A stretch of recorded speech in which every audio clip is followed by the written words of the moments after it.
Because there are three countries that there are fewer immigrants coming from. Jobob explained why my presidential goals are stupid.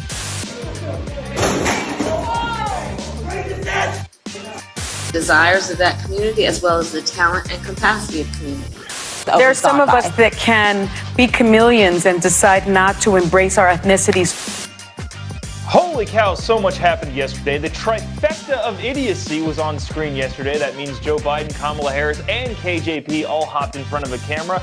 Howard Stern mentioned me on his show, which was a weird twist of events yesterday afternoon. The View in some hypocrisy. Don Lemon gets smacked so much, I don't even know if we're going to get to it all. My name is Jobob. Thanks so much for tuning in to Daily Call Live. Daily Call Live starts right now. 2, 1. Here we go! That might be the only brown guy on earth named Jobob. That is actually their name, Jobob. From the dingy bunker, completely cut off from the outside world, except for you fine folks. My name is Jobob. This is Daily Call Live. Thanks so much for tuning in on today. It is September 1st, 21st, the year of our Lord 2022. We got a lot for you today. And honestly, I'm not entirely sure that we're going to get to all of it. I mentioned the trifecta of hilarity entered the public space yesterday. Joe Biden gave a press conference. Kamala Harris gave not a press conference. Joe Biden gave an address. So did Kamala Harris. Kamala with another Kamala-ism that we'll get to. And KJP defended the president, saying the pandemic is over, but it's not, but kind of it is, but maybe it isn't also that. Let me see. Also, yesterday, I got a DM, an Instagram instant message, direct message, saying, hey, Howard Stern mentioned you yesterday?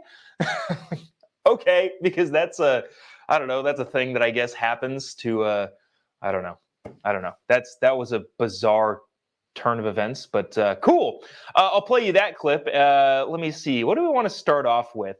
Because, I do want to have this conversation about DeSantis versus Gavin Newsom. So we'll get to that also. You know what? Let's just start off nice and easy here with a Kamala-ism from the Vice President of the United States. If you haven't already, click the little like button, especially if you're on Facebook. The little share button really, really does help us out, especially if you're watching on Facebook. I think Getter too also has the repost button. Really, really helps us out. Continue doing what we're doing each and every day. Monetize this bad boy. And it does help us out, so appreciate you doing that. But without further ado, I want to get to this most recent Kamala-ism. If you've been watching this show for any extended period of time, you've known that we like to have Kamala off. Kamala versus Kamala versus Kamala. In how many run-on ridiculous nonsense things can she say at one time? Not at one time, just over the course of however she's talking. What was her best one? I don't know. I can't even remember. Joe Biden makes up words. Kamala Harris just repeats words. In this particular clip that I want to show you, somebody keep track here. Let me know in the comment section how many times she says the word community. Again, the word is community. If we were playing a drinking game, I think if you had to take a shot every time Kamala Harris said community in this clip, you might be dead. But watch this. Let me know what you think. And somebody keep track of this for me, and we'll compare notes. This is the clip from the Daily Wire, too, so they inserted some of their own funny tidbits. But watch this. So we invested an additional $12 billion into community banks because we know community banks are in the community and understand the needs and desires of that community as well as the talent and capacity of community. What community? There's a community? Of course there's a community. All these years I'm living in a community. I had no idea. So that was the Vice President of the United States saying we've invested in community banks because community banks are in the community and we need the community to understand what represents the community, and we do that by community banking in the community. I think it was 5 times. Anyone want to fact check me on that? How many times she said community? I'm not sure what next clip is. Okay. All right. My friend Benny Johnson was giving an address in Iowa and was playing a Kamala Harris clip. So if you don't know, Kamala Harris is the border czar. And Benny made a hilarious meme of Kamala Harris exiting her house when she... So there's a video of Kamala Harris where she leaves her house and sees the tour bus. I'm going to be the vice president, and this is my bus that I'm going to campaign on. Benny changed that to Texas Border Patrol and was showing that meme to a bunch of students, I believe in Iowa, as a part of a Turning Point tour. And this happened. Check this out. This is funny. Yeah, everybody's fact-checking me 5 times. Not fact-checking. Anyways, watch this clip of Benny Johnson playing something that Kamala Harris said. It was a meme, and some student got so upset they did this. The super tolerant left and their activists. Watch this. Oh my God, I love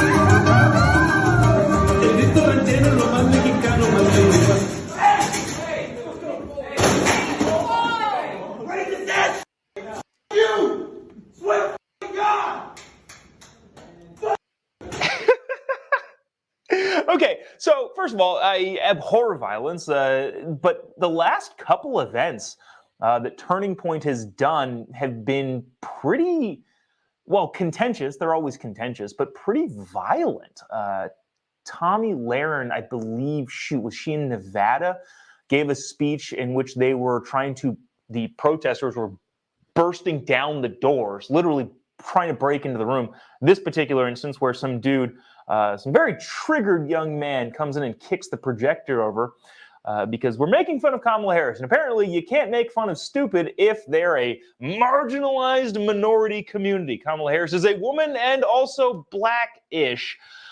Therefore, we're not allowed to make fun of her or else we are quote-unquote racist, which I feel like is actually racist. The inability to poke fun at people who may or may not be a different skin color than you is racist. I think everybody should be equally made fun of despite their gender or race or ethnicity or religion or whatever. Let's make fun of everyone all the time. That's my stance. So there's that. Let's get to this. Okay, let's get to this. This is I almost said Jen Psaki, her predecessor, Jen Psaki, but this is KJP, the White House press secretary. We're not going to spend a ton of time on this. I just thought this was funny. Yesterday, Monday, we talked about Joe Biden saying that COVID is over, which, by the way, somebody pointed this out that I thought was really interesting. It might have been Charles Cook of the National Review, but somebody said Joe Biden saying that the pandemic is over has some pretty interesting legal implications. Remember the whole forgiving student debt, which really is just transferring student debt from one taxpayer to another taxpayer? Remember that whole thing? Well, the forgiveness of student debt or the canceling of student debt or the debt transfer to other people who don't have fancy college degrees was set with the pretense of, well, it's an emergency. It's a COVID emergency, and therefore we have the ability to cancel this student debt. Well, if Joe Biden says that the emergency is over, doesn't that mean that the quote-unquote cancellation of student debt is therefore unconstitutional? It's unconstitutional regardless, but if they're invoking the emergency to justify their actions, and he says the emergency is over, doesn't that leave us in a pretty interesting spot? Anyways, this is KJP being asked about that question in the first White House press briefing since Joe Biden's pretty rough 60 Minutes interview. Watch this. Oh, also, by the way, before I play this, if you haven't already, click the little like button. I see the numbers. There's like 10 times as many people watching this than have clicked the little like button or the little share button on Facebook specifically or Getter, wherever you're watching this. Would appreciate you it doesn't cost you anything. Just click the little emoji button. Maybe this makes you very upset. And that's, you don't necessarily need to click the like button. You can click the angry button. Anyways, watch this from KJP as she tries to spin that no, it still is an emergency, even though the president said the pandemic is over. Watch this. The president said, and he was very clear in his 60 Minutes interview, that COVID remains a problem, and we're fighting it, and we have to continue to make sure that we are fighting this once in a generation pandemic. So that's KJP trying to backtrack on the idea that the pandemic isn't over. It's still a very big problem, and he was very, very clear. I can't recall the last time the president was very clear about anything. I will say, and I said this Monday, that he did seem at least coherent, which, despite what you think of President Biden, I disagree with him on pretty much every policy that he's put into place. For some reason, he ran as a moderate and turned into Bernie Sanders as soon as he got in office. All of that aside, when he does interviews, which aren't often, the last one he did was 7 months ago, but when he does interviews, I would like to disagree with him on policy, but I would want him to come off as coherent, not necessarily for domestic ability to poke fun at the president's incoherence, but on an international stage. Regardless of how much I disagree with the president and his policies, I don't want other countries from around the world, when he does a sit-down national televised interview, to come off as a doddering old man more than he already is, just for national security purposes. So there's that. Do with that what you will. But that is the White House press briefing, trying to spin it as they do. So there's that. Let's get to this, because I thought this was interesting. Oops, sorry, I didn't time that up very well. So yesterday, this is wild, man. This job is bizarre. I've been doing this for about a year. And it's, an interesting kind of thing. Yesterday, I got an Instagram message from a guy who I thought he was kidding, but I open up this message and he says, "Hey, man, Howard Stern was talking about you on his show yesterday." And I said, "What?" Or no, he said, "You made it onto Howard Stern." I couldn't tell if this was a joke. I think so. Yesterday, if you watched the show, I was talking about the comically large prosthetic fake boobs of a transgender teacher in Canada. I mentioned, and I still stand with this statement, that is the lowest point in this show, and I apologize for it. When somebody said, "Hey, you made it on Howard Stern," I thought maybe, okay, my very untoward conversation about prosthetic trans boobs was lower than Howard Stern, who talks about that sort of stuff on his show, unfiltered, all the time. I thought maybe that was what he was getting at. But then I said, okay, what does that mean? He said, no, you were actually on Howard Stern. He played a clip from you on Newsmax criticizing his presidential run. Now, I've been trying to decide how to play this in terms of trying to capitalize on being mentioned on Howard Stern. And start a feud with him, maybe. One of my friends suggested, hey, call him the uglier version of Weird Al Yankovic and see if he gets upset at that. I don't think he'd take the bait. But anyways, nonetheless, let me play this clip. It's a longer clip than this, but I didn't want to bore you all to death with with nonsense. So check this out. This is just, again, I don't know. This is all so weird to me. Watch this. But my announcement made real news. Newsmax, a 24-hour conservative news channel, had a guest named Jobob explain why my presidential goals. Jobob explained why my presidential goals are stupid. They're already starting the noise about me against me. His ideas so far, they include sacking the Supreme Court, getting rid of the Electoral College. Jobob, what are your thoughts? Could he stand a chance? So if we're going to be funny about this, it's funny because of the stupidity of people who aren't involved in politics trying to throw their hat into the ring. Let's just say, hypothetically, Howard Stern actually wanted to run for president. I don't think he does. I think it's a publicity stunt, and it's a guy who tries to get attention for a living. He's got his attention. But hypothetically, let's say he wins. He then says, well, I want to get rid of the Electoral College. Okay, that is a constitutional power that you need 2/3 of the states to overturn. You can't just do that as the president of the United States.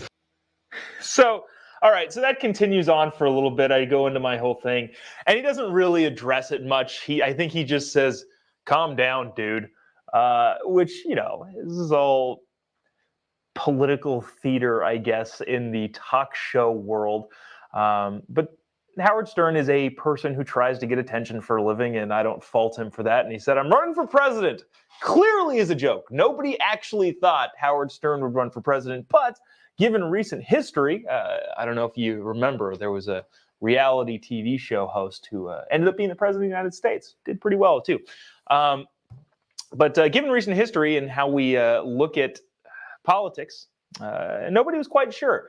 So I went on Newsmax and said, hey, here's what he's running on, and here's why none of that makes any sense. He said he was running on getting rid of the Electoral College. Okay, well, that's a constitutional amendment. You need 2/3 of the states to get that into play. But also, and I've mentioned this before in the show, and not to go off tangent after tangent after tangent, but the Electoral College if they got rid of it, I don't think it's a good idea to get rid of it, but if the Electoral College was to go away, that doesn't mean that Democrats would automatically win. Democrats like to say, liberals like to say, progressives like to say, well, we need to get rid of the Electoral College and just go to a popular vote because the last 2 Republican presidents that were elected lost the popular vote.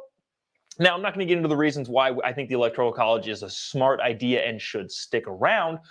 But at the same time, let's just say hypothetically it got gotten rid of. That doesn't mean that Democrats would win. The reason I think that is because there are more registered Republicans in the state of California than in any other state. That's just a population thing. And given the fact that California always goes blue in presidential elections, I think a lot of Republicans in California just don't show up to vote.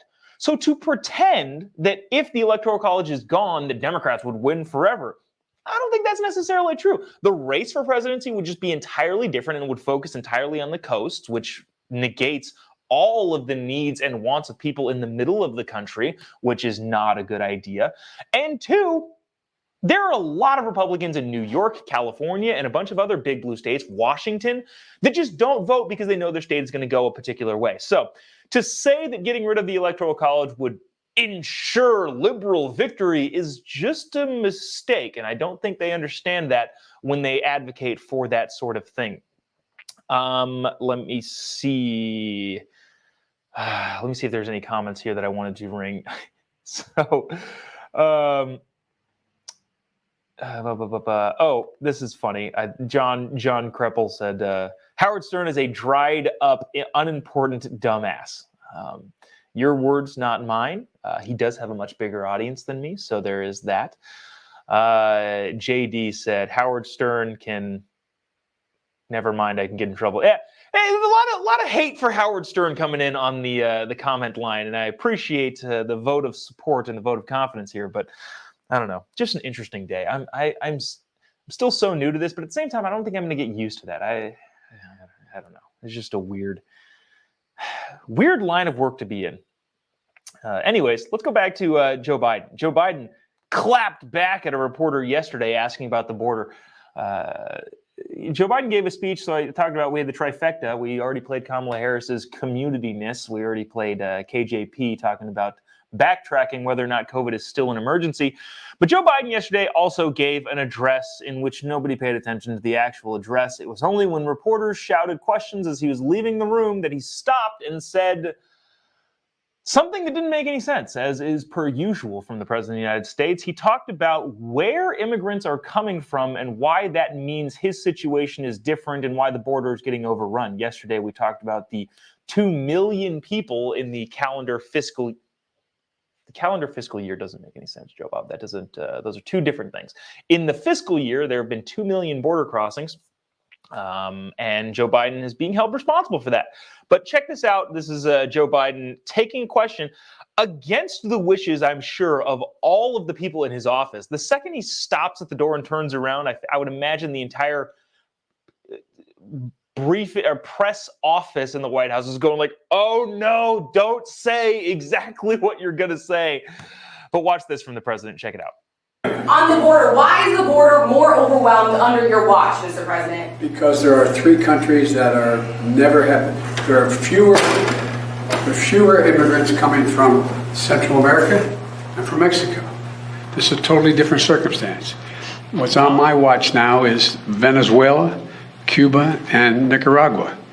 And the ability to send them back to those states is not rational. Okay. So I guess I don't. So he's talking about the border being over. The question was, why is the border out of control? And then he, I think, answered a question that wasn't asked on deportation. He was saying, well, the border is why is the border out of control under your watch? Well, there's more people coming from Venezuela and South America.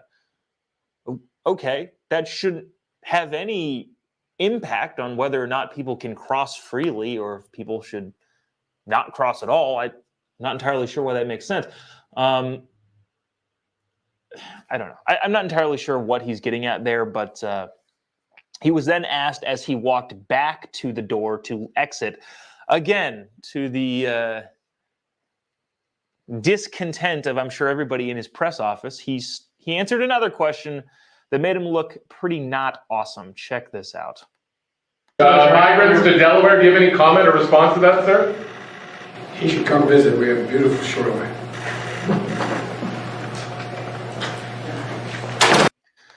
Any of the migrants, I think that was Peter Doocy, said, hey, what about the migrants that are coming to Delaware? Joe Biden said, they should come visit. We have beautiful shorelines. Keyword visit. What, do you not want to accept them into your community, President Biden? All of this is dumb. Look, everybody agrees on the border thing. I think if you look at polling, like 85% of Americans, something like that, don't quote me, but it's a super high number of Americans agree, yeah, we need a strong southern border. But at this point, the problem has gotten so bad that the president and his administration and everybody is just trying to spin it into something not great. There's a clip that maybe we'll bring up. Okay, here's another thing. I don't quite understand the time cycle of the media. There's so much stuff that I can't physically fit into the show. There's a guy named Charlemagne the God. I don't know if you know who that is. He's a massive radio talk show host. Big lefty guy, has Kamala Harris on. Kamala Harris, when she said that she's smoked weed before, that was on Charlemagne the God's show. So he's not a right-wing conservative by any stretch of the imagination. But there was a video of him on a panel calling Ron DeSantis a genius for sending a plane of 50 migrants, 2 planes of 50 migrants to Martha's Vineyard. Maybe we'll play that later on in the week, but that happened a couple days ago. So I don't know if that's like still interesting or relevant. So I don't know. As stories pass by, I don't know whether or not there's still something that we should talk about. There's a couple different things, but I want to have this conversation just to see, because I know this is the headline here in this particular episode, DeSantis versus Newsom. Let me know in the comment section what you think of this ongoing battle between the governors of California and the governor of California and the governor of Florida. Gavin Newsom challenged Ron DeSantis to a debate. He said, well, if your ideas are as good as you say, maybe we should debate. Gavin Newsom, DeSantis. I'm trying to find the exact verbiage or the exact tweet that Gavin sent. Here we go. Gavin Newsom challenges Florida Governor Ron DeSantis to a debate. Now, set this up, and we've talked about this before on the show. Gavin Newsom is running for president. Everybody knows it. That's the only reason that he would be running ads for himself in other states, as he is the governor of California. Not to mention, what's the Latin phrase, fait accompli, or something of that nature? Gavin Newsom wants everybody on the liberal/Democrat/progressive side talking about him as the natural opponent of Ron DeSantis. Whether or not it's going to be Trump or DeSantis, that's a conversation for another time. Gavin Newsom clearly is trying to pit himself as, well, clearly the guy who's going to go up against DeSantis is going to be Gavin Newsom, which is why he's been thumbing Ron DeSantis. Politically, from a political strategist standpoint, it's actually pretty brilliant. Gavin trying to make himself the antithesis of DeSantis. But Gavin Newsom tweeted, hey, Ron DeSantis, clearly you're struggling, distracted and busy playing politics with people's lives. This is in response to the Martha's Vineyard hilarious political stunt. And it was a political stunt, but it actually was effective and is working. I'll bring my hair gel. Since you have only one overriding need, attention, let's take this up in a debate. I'll bring my hair gel, you bring your hairspray. Name the time before Election Day at CNN, Gavin Newsom said to Ron DeSantis in a tweet. So here's the question that I have for you in the comments section, whether you're watching on Twitter, YouTube, Getter, Facebook. I'm curious. Do you think Ron DeSantis should take the bait? Because obviously this is a political stunt, and most people would assume that they're not going to actually debate. But the more you think about it, the more I kind of like the idea. Not because I think Gavin would get mopped by Ron DeSantis, because I think he would. If we tell the tale of the tape, Gavin Newsom, one, doesn't have the facts on his side. Ron DeSantis also, and I'm not a big college-educated, look at how smart they are, but Gavin Newsom went to, Santa Clara Community College and then Santa Clara University. I'm not knocking those schools. I'm not saying anything about that. I'm just saying that Ron DeSantis, if you don't know this, went to both Harvard and Yale. And so that's a thing in and of itself. I think Ron DeSantis definitely has the intellectual chops to best Gavin Newsom. But again, from a political standpoint, yeah, I don't know. So I'm just curious, do you guys think this is a good idea? What if we had a weekly debate between senators on national TV? People do it on, I don't know, your mainstream media outlets. Is that good for the country? Should DeSantis actually take the bait and say, yeah, sure, let's go ahead? Because one, I think intellectually Ron DeSantis would wipe the floor with Gavin Newsom, but two, he's got the facts on his side. So I don't know. As, just a connoisseur of political entertainment, kind of like, yeah, of course, Gavin would challenge him. But I don't, if DeSantis took the bait, I'm not sure Gavin would actually show up, because I think he would look like an idiot. So interesting. I would like to see DeSantis call his bluff, but I would be curious to see what you all think. Let me get to some of the comment section here. So yeah, there's this train of thought. Jody says DeSantis should just ignore Newsom. That could be the case. Newsom would get humiliated, said Paul. Pat said, I wouldn't think Governor DeSantis would waste his time. Soon Newsom will be a has-been. Maybe. Christina says DeSantis would destroy him. I also think that. Here's another one. Here's another nuanced take here. Lisa says DeSantis would clean his clock, but CNN will not be impartial. Yeah, I would imagine that. Wow, this is hilarious. I can't bring it on because it's too vulgar. Anyways. So, and then Mark says, I would love to watch Battle of the People We Elect. Yeah, I kind of agree. That's kind of my take on this whole thing. Also, let me see. Okay, and here's Johnny says, and this is again back and forth here. It'll give him free publicity. That's all he wants, which is what Gavin wants. Again, Gavin wants to be seen as the antithesis to Ron DeSantis. And last but not least, Shira, not entirely sure how to pronounce that. Sorry if I'm mispronouncing it. Says, get the popcorn. Yeah. Yep. Greg says, take it. I would love to see Newsom get pooped on. Funny. You know what? There's a couple things that I was going to bring on. Don Lemon just got smacked on his own show about reparations. That was very, very funny. There was some racism on The View. Maybe we'll bring that stuff up tomorrow, because I want to give that full shrift, and we're about out of time. But just to give you a quick little teaser, Nikki Haley got brought up on The View, and one of the hosts said she's not even gutsy enough to go by her original Indian name. Hilarity then ensued, as several people on The View don't go by their own original names. And then Don Lemon was talking about reparations